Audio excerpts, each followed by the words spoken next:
묶인 생각에서 자유하는 법, 묶인 생각에서 자유하는 법이라고 하는 제목으로 함께 은혜를 받으려 합니다. 오늘 본문은 거라사인 땅에 귀신 들린 사람에 대한 말씀입니다. 우리가 쉽게 좀 공감이 잘 가지 않고 또 어떤 좀 먼 나라 추상적인 이야기 같습니다.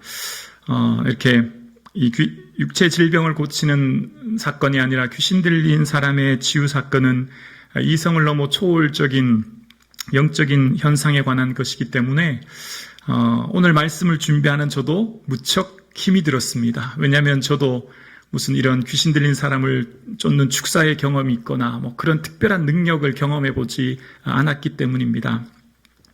그러면서도 오늘 본문은 기록하신 이유가 뭘까? 이것이 그냥 성경책에만 그치는 한 번의 사건일까를 생각하면서 이 말씀을 통해 우리에게 주님은 무엇을 말씀하실까 다시 한번 생각해 보게 되었습니다. 오늘 이 말씀을 통해서 하나님께서 저와 주시는 귀한 세미한 음성을 들으실 수 있기를 주님의 이름으로 축복합니다.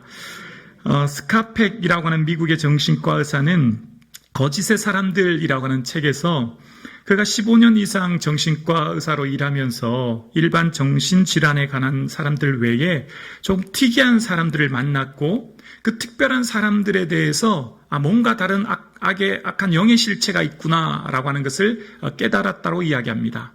그리고 그는 단순한 이 정신질환자들 이외에 다른 뭔가 영적인 힘에 눌려 있는 사람들을 발견하게 되었고 그 사람들을 치유하는 과정을 이제 기록한 내용을 보게 됩니다. 그 사람들을 향해서 팀을 이루어서 몇 시간씩 며칠이 걸려서 귀신 들린 사람들의 그 축사를 통해 쫓는 사건을 기록하면서 그 책에는 할 수 있는 그러니까 이 어떤 악의 영의 실체에 붙들렸던 사람을 치유하는 과정은 오직 하나님의 임재뿐이다라고 기록하고 그것은 영적인 전쟁이었다라고 기록합니다. 일반적으로 정신과 의사들은 이런 귀신에 들린 거라든지 이런 거에 대해서 잘 믿지 않지 않습니까? 이성적으로 또 증명할 수 있는 것이 없으니까 말입니다. 그런데 이 스카펙 의사, 정신과 의사는 그 실체를 경험하게 되었고 그 경험한 것을 기록함으로 이 땅에 있는 어떤 어둠의 영적인 실체에 대해서 경험하였다라고 하는 것을 기록하고 있는 것을 보게 됩니다. 여러분, 귀신하면 어떤 생각이 드십니까? 귀신하면 예전에 무슨 전설의 고향 봤던 기억에 무슨 흰 소복 입고 머리 풀어 헤친 그런 사람으로 그런 실체로 기억하지 않습니까? 외국은 유럽은 무슨 드라큘라로 중국은 강시로 그렇게 흔히 생각하는데 귀신에 대한 실체는 성경에서 먼저 사단에 대해서 알아야 되는데요. 사단은 히브리어에서는 사단, 헬라에서는 마귀라고 하는데 그들은 고소하는 자라고 이야기합니다. 대적자, 하나님의 대적자입니다. 그들은 거짓말쟁이, 거짓의 아비라고 이야기합니다. 사단은 거짓의 아비래요. 그리고 고소자래요. 하나님 보세요. 저 성도 저런 죄 지었습니다. 하나님 보세요. 저 성도 저렇게 삽니다라고 하는 고소자 말입니다. 그 사단 밑에 일하는 하급 영이 바로 귀신이라고 하는 거예요. 다이몬이라고 하는 귀신은 사단을 추종하는 영의 실체로 그 졸개, 그 부활을 말하는 것이죠. 자, 그러면서 이 사단은 어떻게든 교회를 무너뜨리고 성도를 힘들게 어렵게 하는데 그 목적이 있고 불신자들의 눈을 가리워서 믿지 못하도록 하는 게 그 목적입니다. 그래서 이 어둠의 실체인 사단은 믿는 사람, 이 땅에 있는 사람들이 어쨌든 더 지옥으로 끌어가기 위해서 분투하는 그런 실체인 거죠. 그러면 우리가 막 두려움이 몰려오지 않습니까? 그럼 우리 이제 큰일 났다, 어떡하나 그런 생각 들지만 우리에게는 변호자 되시는 성령님이 계십니다. 사단이 아무리 우리를 고소해도 우리를 변호해 주시는 성령님이 예수 그리스도의 십자가 피로 그 잔에는 씻김받았다, 구속받았다 말씀해 주시고 그 성령님이 우리를 지키시고 붙드시고 인도해 주신 줄로 믿습니다. 그 변호자 되시는 성령께서 우리를 함께 하심으로 우리의 삶 가운데는 두려움이 없는 거예요. 귀신은 2000년 전에 예수 그리스도의 십자가 피 흘림의 사건으로 그리고 부활하심으로 귀신은 허리가 꺾였고 머리가 이겨졌습니다.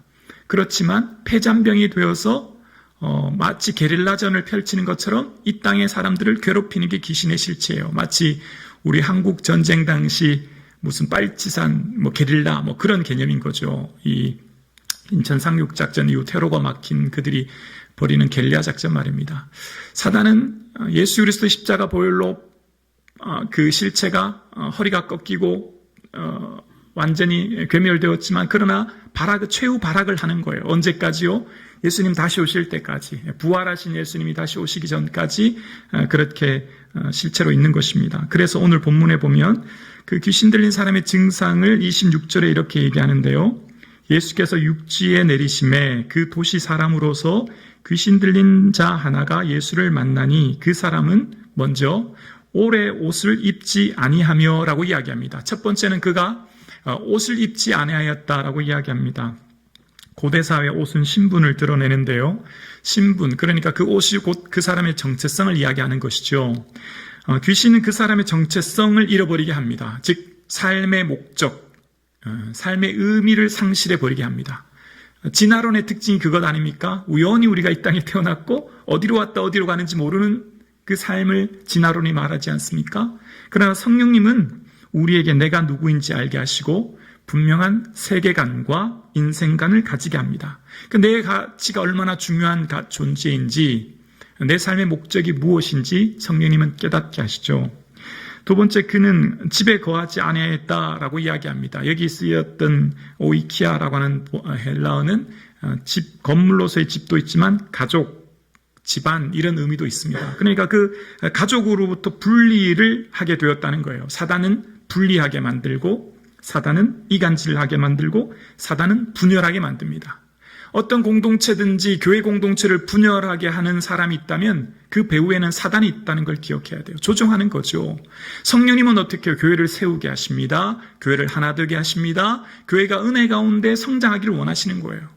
그렇기 때문에 성령님은 교회를, 가정을, 그 개인을 세우시는 거예요. 그리고 세우시고 하나님이 새 힘 주시고 나가게 하십니다. 그러나 사단은 분리하게 한다는 거예요. 세 번째로 무덤 사이에 거했다라고 하는 겁니다. 비정상적인 삶을 살게 하는 거예요. 성령님이 우리와 함께 하시면 우리는 현재의 삶에 충실하게 하죠.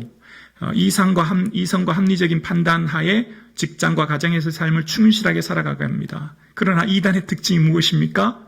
가정을 버리고 직장을 버리게 만드는 것 아닙니까? 자신의 삶에 충실하지 못하게 사단은 그렇게 배후에서 조종한다는 거예요. 자, 그런데 아무리 사단이 괴롭히고 힘들게 해도 우리에게는 예수 그리스도가 계신 줄로 믿습니다. 예수 그리스도께서 저와 여러분을 붙들고 계시고 지키고 계시고 인도하고 계신 줄로 믿습니다. 그 예수 그리스도의 보혈과 십자가의 능력이 우리에게는 힘이요 권능인 줄로 믿습니다. 예수님께서 35절에 예수님께서 귀신 들린 사람에게 그 사람에게서 나오라 하신 뒤에 35절에 보면 귀신 나간 사람이 옷을 입고 정신이 온전하여 예수의 발치에 앉아 있는 것을 보고 두려워하거늘 이라고 이야기합니다. 자, 귀신 나간 사람이 먼저 비정상에서 정상이 되었습니다. 비인간화에서 인간화가 되었어요. 자, 그런데 그 특징이 무엇이냐면 정신이 온전해졌다는 거예요. 여기 본문에 쓰였던 우리 한글 성경은 정신과 온전이란 두 개의 단어가 쓰였지만 원어에 쓰였던 헬라어에는 소프로네오라고 하는 한 단어입니다. 이 단어는 제 정신을 가지다라고 하는 거예요. 제 정신을 가지다. 이 단어는 두 개의 단어가 합쳐져 있는데 소조라고 하는 구하다, 지키다라고 하는 단어와 플랜이라고 하는 생각이라고 하는 단어가 합쳐져서 이 정신이 온전하다라고 하는 단어가 된 거예요. 즉, 이 정신이 온전하다라고 하는 단어의 어간은 생각을 지킨다는 거예요. 생각을 지킨다. 이게 너무너무 중요한 것입니다. 사단은 우리의 삶에 어디를 공격할까요? 생각을 공격하는 거죠.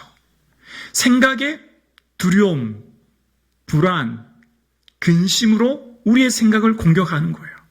그래서 정신이 온전해진다고 하는 것은 생각을 지킨다고 하는 것인데, 우리의 삶에 살아가다 나도 모르게 문득 두려움이, 염려와 근심이 혹은 타인을 향한 분노가 일어난다면 우리가 주의해야 합니다. 이것은 결코 성령님이 우리에게 주시는 생각이 아니라는 거예요.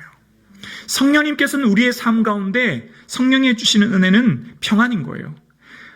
예레미야 29장 11절 말씀에 보면, 예레미야 29장 11절 우리 함께 읽어볼까요? 시작. 여호와의 말씀이니라. 너희를 향한 나의 생각을 내가 아나니 평안이요 재앙이 아니니라. 너희에게 미래와 희망을 주는 것이니라. 아멘. 우리 마음속에 평안과 기쁨을 주시는 분은 성령님인 줄로 믿습니다. 뿐만 아니라 성령님이 임재하면 특징이 미래를 보게 하세요. 비전을 갖게 하시고 가능성을 보게 하시고 언제나 긍정적인 생각으로 미래를 향해 나아가게 하시는 분이 성령님인 거예요.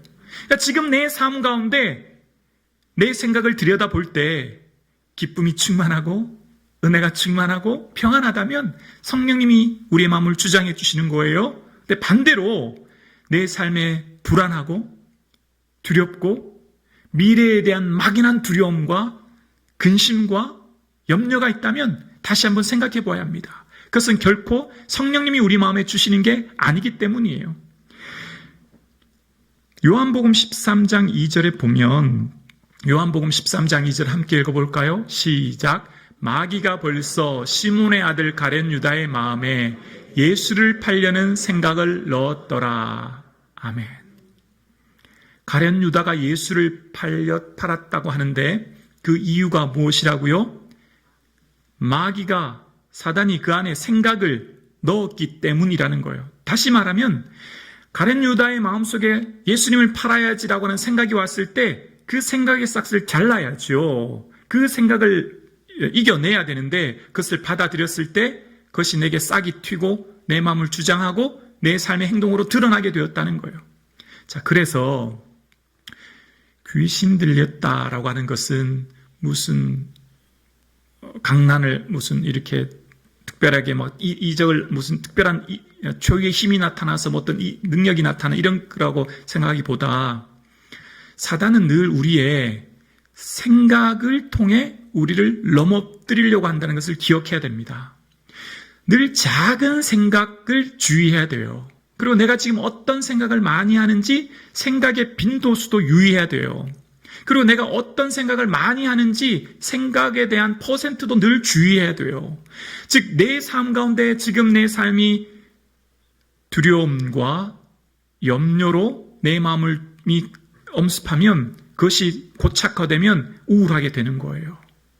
내 인생이 이렇게 살아서 뭐 하겠나? 스스로 삶을 포기하게 만드는 거예요. 그 배후에 누가 역사하기 때문에요. 사단이. 그러나 성령님은 우리를 미래와 희망을 주시는 거예요. 오늘 예배드리는 저와 여러분의 삶 가운데 언제나 성령의 주시는 평안과 기쁨의 은혜가 충만할 수 있기를 주님의 이름으로 축원합니다. 그래서 오늘 우리의 삶, 저와 여러분의 삶 가운데 살아가는 것이 영적인 전쟁인 거예요. 물론 사단은 두렵게만 할 뿐이지 실제적인 힘으로 우리를 넘어뜨릴 수는 없어요. 단지 그냥 두려움만 줄 뿐이에요. 성령님이 우리를 붙들고 계시고 함께하고 계시기 때문이에요. 단지 그냥 두려움을 주지만 그 두려움이 우리를 점점 엄습할 때 우리의 삶이 마음이 무겁고 힘들고 낙심하게 되기 때문에 늘 생각을 주의해야 됩니다.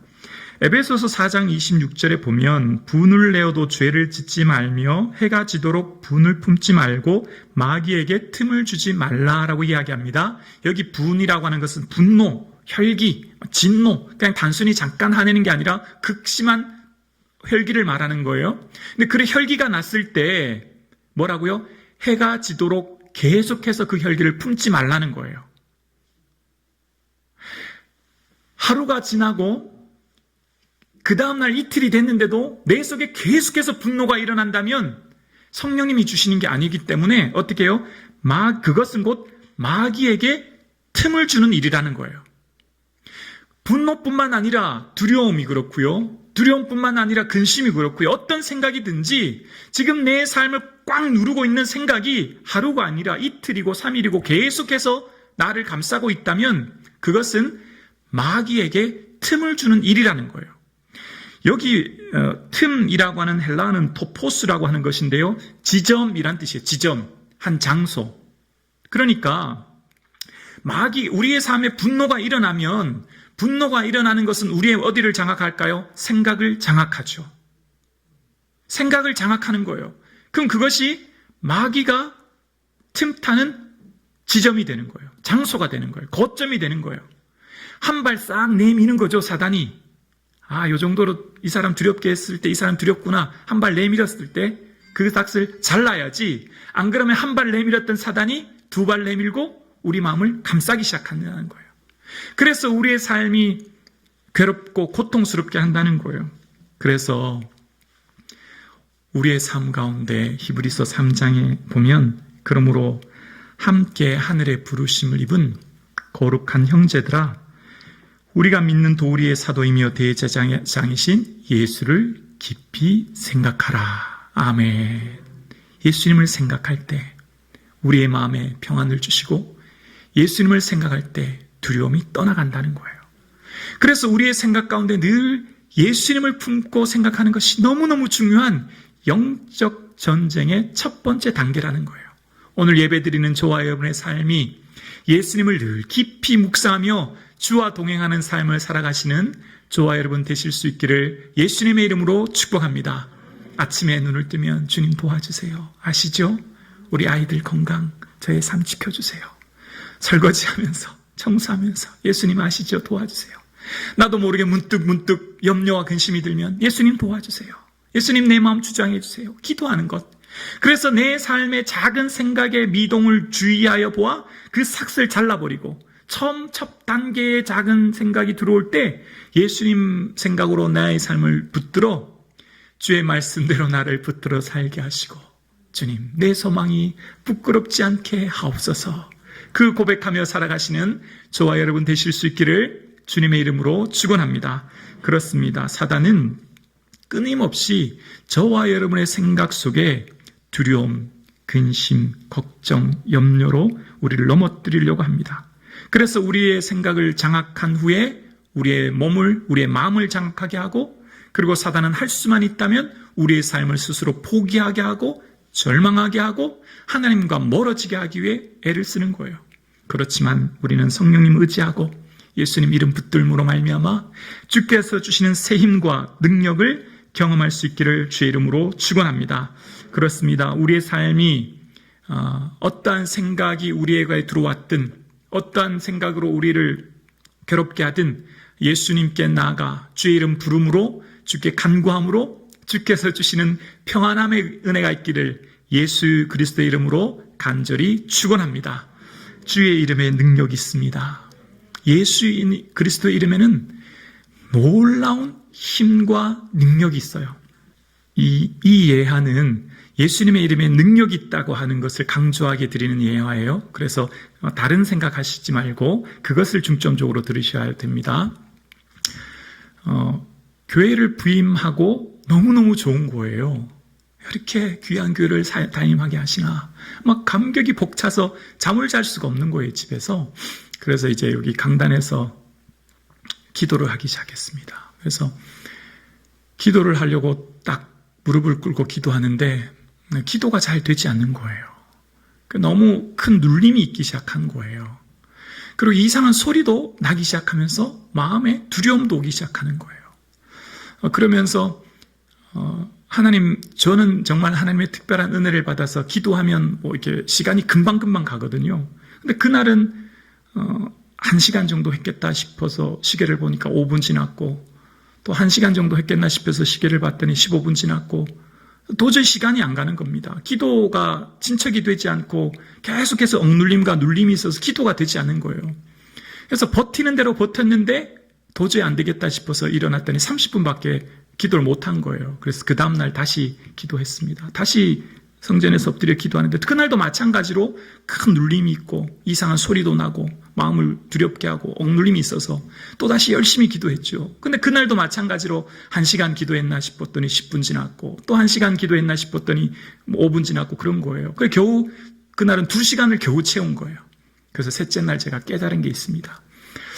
이것은 영적인 전쟁이구나. 이것은 그냥 내 힘으로 해서 될 수 있는 게 아니구나라고 하는 생각이 들었어요. 그리고 셋째 날은 자세를 좀 달리 했습니다. 그냥 단순히 하나님 도와주세요라고 하는 기도가 아니라 그가 찔림은 우리의 허물을 인하며 그가 상함은 우리의 죄악을 인함이라.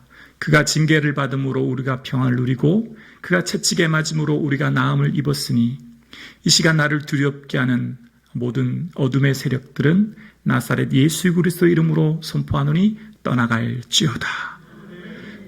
간절하게 부르짖고 선포하고 또 선포하고 선포했더니요, 드디어 소리도 사라지고 억눌림도 사라지고 두려움도 사라지고 평안함의 은혜가 있기 시작하면서 얼마나 그날 뜨겁게 깊이 기도했는지 몰라요.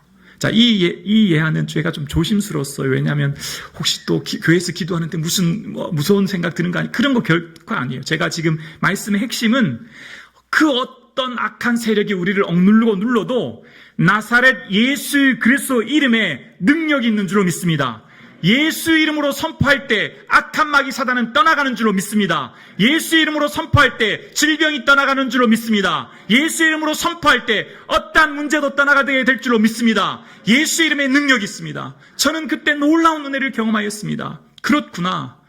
이틀 동안 아무리 예수님 도와주세요 열심히 기도해도 셋째 날 예수 이름으로 선포했더니 깨끗하게 떠나가고 놀라운 능력을 경험하게 된 거예요. 오늘 저와 여러분의 삶 가운데 우리에게 주신 놀라운 능력의 무기가 뭘까요? 예수의 이름이에요. 예수의 이름 붙들고 기도하는 거예요. 예수의 이름 붙들고 간구하고 나아갈 때 우리에게 놀라운 하늘의 능력과 권능을 경험하게 될 줄로 믿습니다. 믿는 자들에게는 이런 표적이 따르리니 저희가 내 이름으로 귀신을 쫓고 새방언을 말하고 무슨 독을 마실지라도 해를 받지 아니하고 병든 사람에게 손을 얹은즉 나으리라. 아멘. 저는 이 말씀을 믿습니다. 저는 이 말씀이 나에게 주신 능력의 말씀으로 믿습니다. 물론 신학을 공부하면 자유주의 신학이라고 해서요, 성경에 나타났던 기적이 없다, 오늘날은 없다, 무슨 많은 신학자들이 얘기하지만 저는 그렇게 생각하지 않습니다. 말씀은 내게 능력이 되고 말씀이 내게 은혜가 되어 그 말씀 붙들고 기도할 때 반드시 놀라운 하나님의 능력을 저와 여러분이 경험하게 될 줄로 믿습니다. 그래서 저는 새벽마다 늘 기도해요. 하나님 아시죠? 우리 이 성도님 이렇게 아프세요. 편찮으세요. 그리고 반드시 이사야서 53장 말씀 가지고 기도합니다. 그가 찔림은 우리의 허물을 인하며 그가 상함은 우리의 죄악을 인함이라. 그가 징계를 받음으로 우리가 평안을, 기쁨을, 은혜를 누리게 되었고 예수님이 채찍에 맞음으로 우리가 나음을 입었으니 예수님의 이름으로 명하노니 질병은 떠나가라 선포합니다. 저는 이 말씀이 내게 주신 말씀을 줄로 믿고 기도합니다. 당장 하나님의 능력과 응답이 없어도 포기하지 않고 기도하면 하나님 반드시 저와 여러분을 통해 놀라운 은혜를 경험하게 해주실 줄로 믿습니다. 그렇습니다. 저와 여러분의 삶 가운데 주신 강력한 무기가 바로 기도요. 그 기도 속에 예수의 이름 붙들고 기도하는 것, 예수의 이름으로 선포하는 것, 예수 그리스도의 이름, 그리고 십자가의 보혈의 능력이 있음을 기억하며 예수 이름의 십자가 보혈을 붙들고 기도하는 저와 여러분 되실 수 있기를 주님의 이름으로 축복합니다. 그렇습니다. 주의 이 땅을 살아가는 삶 가운데 어려움과 문제가 있을 수 있습니다. 그러나 우리의 삶 가운데 그 어떤 어려움이 있어도 예수 그리스도의 십자가 보혈과 그 능력의 이름을 의지하여 나아갈 때 우리는 반드시 승리하게 될 줄로 믿습니다.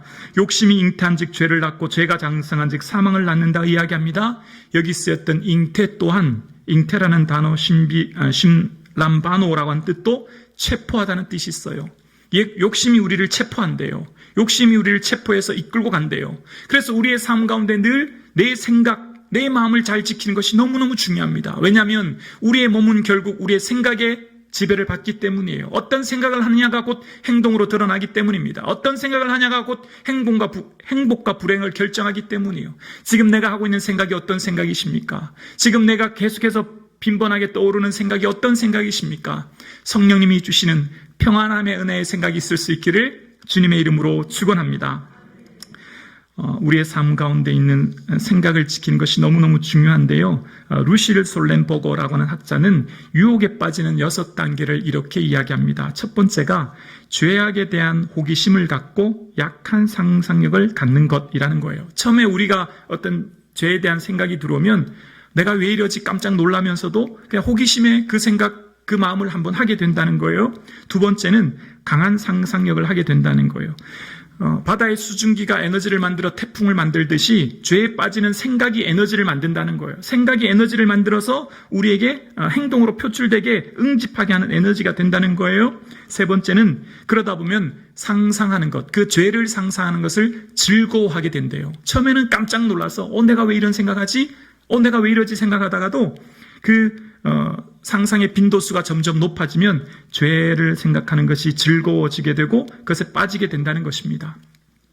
그리고 네 번째는 죄악의 강한 상상력이 의지를 극도로 약하게 만든다는 겁니다. 우리를 무장해제하게 만든다는 거예요. 그래서 우리의 의지도, 이성도, 판단력도 흐리게 되어서 결국은 그 죄로 끌려가게 된다는 거예요. 그리고 다섯 번째가 죄에 대한 상상력은 행동으로 나타나게 되고, 여섯 번째는 그 행동력은 중독으로 반복하게 만들게 된다는 거예요. 그래서 술, 담배, 마약, 도박 같은 것은 내 스스로가 끊고 싶지만 이미 중독될 때, 그 단계를 넘어설 때 자기의 몸을, 자기의 생각을 스스로 컨트롤할 수 없는 단계에 이르게 된다는 거예요. 그래서 우리가 살아가는 삶 가운데 생각을 지키는 것이 너무나 중요합니다. 오늘 예배드리는 저와 여러분, 이제 새로운 한 주가 시작되어집니다. 무릇 지킬 만한 것보다 우리의 마음을 지키는 저와 여러분 되실 수 있기를 주님의 이름으로 축복합니다.